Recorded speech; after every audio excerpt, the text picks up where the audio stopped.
నమస్కారం. మనందరికీ తెలుసు, ఇంతకాలం కరోనాతోనే ప్రపంచం సతమతమవుతూ వచ్చింది. కాని ఇప్పుడు మంకీపాక్స్ అనే మరో కొత్త వైరస్ మనకు భయాన్ని కలిగిస్తోంది. మీరు కూడా ఈ మంకీపాక్స్ గురించి విని ఉంటారు. ఇదేమిటి?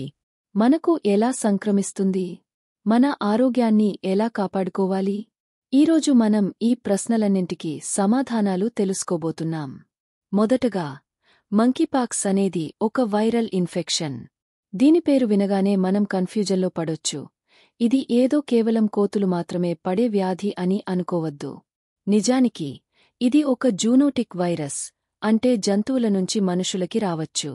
మంకీపాక్స్ మొదటగా 1958లో కనుగొనబడింది. కోతులలో అయితే ఇప్పుడు మనుషులలో కూడా ఇది కనిపిస్తుంది. ఇప్పుడు మనకు దీని లక్షణాల గురించి తెలుసుకోవాలి. మంకీపాక్స్ లక్షణాలు చాలా వరకు చర్మంపై వచ్చే పొక్కులతో మొదలవుతాయి. వీటితో పాటు జ్వరం, తలనొప్పి, శరీర నొప్పులు మరియు అలసట ఉంటాయి. మొదట్లో ఈ లక్షణాలు సాధారణ ఫ్లూ లాంటి అభిప్రాయాన్ని కలిగిస్తాయి, కాని తర్వాత ఈ పొక్కులు చర్మంపై స్పష్టంగా కనిపిస్తాయి. ఇప్పుడు ప్రశ్న రాకుండా ఉండదు, మనకు ఇది ఎలా వస్తుంది? మంకీపాక్స్ సంక్రమణ కలిగించడానికి ఫేస్ టు ఫేస్ కాంటాక్ట్ కీలకం. అర్థమేమిటంటే, దీని లక్షణాలు ఉన్న వ్యక్తితో మీరు టచ్లో ఉంటే లేదా దాని వ్యాధిగ్రస్త చర్మం లేదా శరీర ద్రవాలతో కాంటాక్ట్లో ఉంటే మంకీపాక్స్ రావచ్చు. అలాగే సంక్రమిత జంతువుల మాంసం తినడం కూడా ప్రమాదకరం. మరి ఈ వైరస్తో ఎలా జాగ్రత్తగా ఉండాలి? ప్రధానంగా, మనం ఒకసారి కనుక దీని గురించి అప్రమత్తంగా ఉండాలంటే, ఇతరులతో కాంటాక్ట్ సమయంలో క్లీన్ హ్యాబిట్స్ ఫాలో అవ్వాలి. చేతులు తరచు శుభ్రం చేసుకోవడం, మాస్కులు ధరించడం, అనవసరమైన టచ్లు తగ్గించడం, వీటన్నింటి ద్వారా మనం దీనిని నివారించగలం. అలాగే ఈ వ్యాధి సోకినవారిని గుర్తించి వారిని త్వరగానే ఐసోలేట్ చేయడం కూడా చాలా ముఖ్యం. మన దగ్గర అటువంటి కొత్త వైరస్ వస్తే దాని గురించి మరింత జాగ్రత్తగా ఉండాలి. అంతేకాదు, మంకీపాక్స్ వ్యాప్తిని తగ్గించడానికి గవర్నమెంట్ జాగ్రత్తలు తీసుకోవాలి.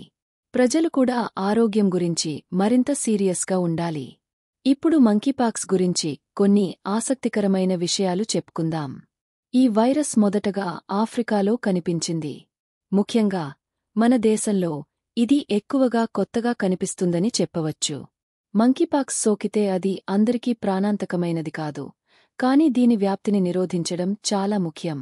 దీని వ్యాప్తి రేటు చాలా తక్కువ అయినప్పటికీ అనవసరంగా రిస్క్ తీసుకోవడం మంచిది కాదు. మంచి పోషకాహారం తీసుకోవడం, ఒత్తిడి తగ్గించుకోవడం మరియు నిద్రకు సమయం ఇవ్వడం వంటి హెల్తీ హ్యాబిట్స్ పాటించడం వల్ల మన ఇమ్యూనిటీ పెరుగుతుంది. దీనివల్ల ఈ వ్యాధుల నుంచి మనం కాపాడుకోవచ్చు. ఇలా మనం ఆరోగ్యాన్ని కాపాడుకోవడం మరియు ఇతరుల ఆరోగ్యం కూడా మనం జాగ్రత్తగా చూసుకోవడం చాలా ముఖ్యం. అందుకే ప్రతి ఒక్కరూ ఈ వ్యాధి గురించి అప్రమత్తంగా ఉండండి మరియు ఆరోగ్యంపై మరింత శ్రద్ధ వహించండి. ఈ వీడియో మీకు ఉపయోగపడిందని భావిస్తున్నాను. దయచేసి మీ కుటుంబ సభ్యులు, మిత్రులతో ఈ సమాచారాన్ని పంచుకోండి. మీరు ఇంకా ఏమన్నా ప్రశ్నలు ఉంటే కామెంట్స్లో అడగండి. ఆరోగ్యంగా ఉండండి, సురక్షితంగా ఉండండి. ధన్యవాదాలు.